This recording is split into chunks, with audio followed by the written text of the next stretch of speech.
Dear students, നമ്മൾ ഇന്ന് പഠിക്കാൻ പോകുന്നത് S5 ഓട്ടോമൊബൈലിലെ ഓട്ടോമൊബൈൽ ട്രാൻസ്മിഷൻ എന്ന് പറയുന്ന സബ്ജക്റ്റിലേക്കാണ്. ഓട്ടോമൊബൈൽ ട്രാൻസ്മിഷൻ സിസ്റ്റത്തിനെ കുറിച്ചുള്ള ഒരു സ്റ്റഡിയാണ് ആദ്യമായിട്ട് നമുക്ക് ഈ സബ്ജക്റ്റിലുള്ളത്. ഈ കാണുന്ന പോലെ ഓട്ടോമൊബൈൽ എഞ്ചിനീയറിംഗ് ട്രാൻസ്മിഷൻ സിസ്റ്റത്തിന്റെ പ്രധാന ഭാഗങ്ങളാണ് ഇവിടെ കൊടുത്തിട്ടുള്ളത്. ഇതിൽ ആദ്യത്തെ ഭാഗം എന്ന് കാണിച്ച് നിങ്ങൾക്ക് കാണാൻ പറ്റുന്നത് എഞ്ചിനാണ്. എഞ്ചിനെ കുറിച്ച് നിങ്ങൾ ഓൾറെഡി പഠിച്ചിട്ടുള്ളതാണ്. ഓട്ടോമൊബൈൽ പവർ പ്ലാന്റ് എന്ന് പറയുന്ന സബ്ജക്റ്റിൽ S2-ല് എഞ്ചിന്റെ working, engine, different types of engines, ഇതെല്ലാം നിങ്ങൾ പഠിച്ചിട്ടുള്ളതാണ്. എഞ്ചിന് ശേഷമുള്ള ഭാഗങ്ങളാണ് പ്രധാനമായിട്ടും ട്രാൻസ്മിഷൻ സിസ്റ്റത്തിൽ വരുന്നത്. എഞ്ചിനിൽ നിന്നുള്ള പവർ ഏതൊക്കെ പാർട്ടുകൾ വഴി ടയറുകളിലേക്ക് എത്തുന്നു എന്നുള്ള ഒരു പഠനമാണ് നമ്മൾ ഓട്ടോമൊബൈൽ ട്രാൻസ്മിഷനിൽ നടത്തുന്നത്.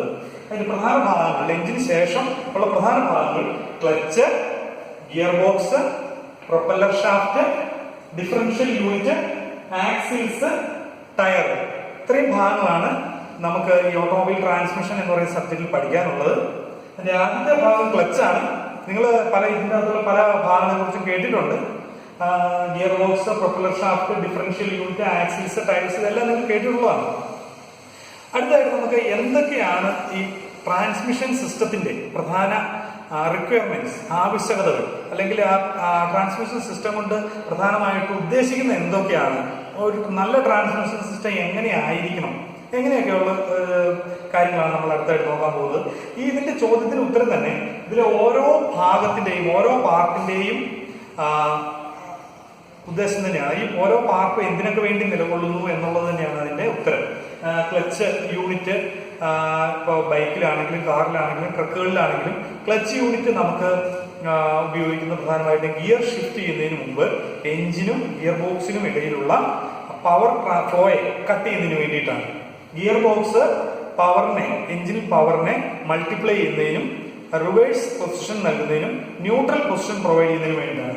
പ്രൊപ്പല്ലർ ഷാഫ്റ്റ് ഗിയർ ബോക്സിൽ നിന്നുള്ള പവറിനെ ഇൻക്ലൈൻഡ് ആയിട്ടുള്ള ഒരു കോണിൽ ഡിഫറൻഷ്യൽ യൂണിറ്റിലേക്ക് പവറിനെ ട്രാൻസ്മിറ്റ് ചെയ്യുന്നതിന് വേണ്ടിയാണ്.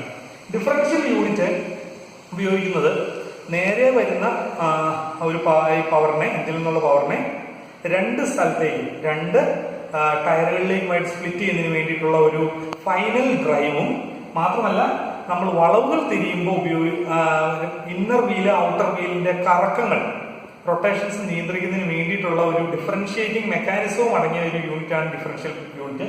ഡിഫറൻഷ്യൽ യൂണിറ്റിൽ നിന്നും ടയറുകളിലേക്ക് പവറിനെ എത്തിക്കുന്നത് ഷാഫ്റ്റുകളാണ്, ആക്സിൽസ്. പിന്നെ ഉള്ളത് ടയറുകളാണ്. ടയറുകൾ നേരിട്ട് നമുക്ക് കാണാൻ പറ്റുന്ന ഒരു പാർട്ടാണ് എല്ലാ വാഹനങ്ങളുടെയും. ടയറുകൾ, different types of tyres, different types of wheels, ഈ കാര്യങ്ങളൊക്കെയാണ് ആ ഭാഗത്തുള്ളത്. പ്രധാനമായും 4 മോഡ്യൂളുകളാണുള്ളത്. ഫസ്റ്റ് മോഡ്യൂളിൽ നമ്മൾ പ്രധാനമായും പഠിക്കുന്നത് ക്ലച്ചിനെ പറ്റിയിട്ടാണ്. സെക്കൻഡ് മോഡ്യൂളിൽ പഠിക്കുന്നത് ഗിയർ ബോക്സുകളെ പറ്റിയാണ്. തേർഡ് മോഡ്യൂളിൽ നമ്മൾ propeller shaft, differential unit, axles, ഈ ഭാഗങ്ങളാണ്. ഫോർത്ത് മോഡ്യൂളിൽ നമുക്ക് പഠിക്കാനുള്ളത് ടയേഴ്സ്, വീൽസ് എന്നിവയാണ്. അപ്പൊ ഇതാണ് നമ്മളുടെ ഒരു ഇൻട്രൊഡക്ഷൻ എന്നുള്ള രീതിയിൽ ഓട്ടോമൊബൈൽ ട്രാൻസ്മിഷനെ കുറിച്ച് പറയാനുള്ളത്. Thank you.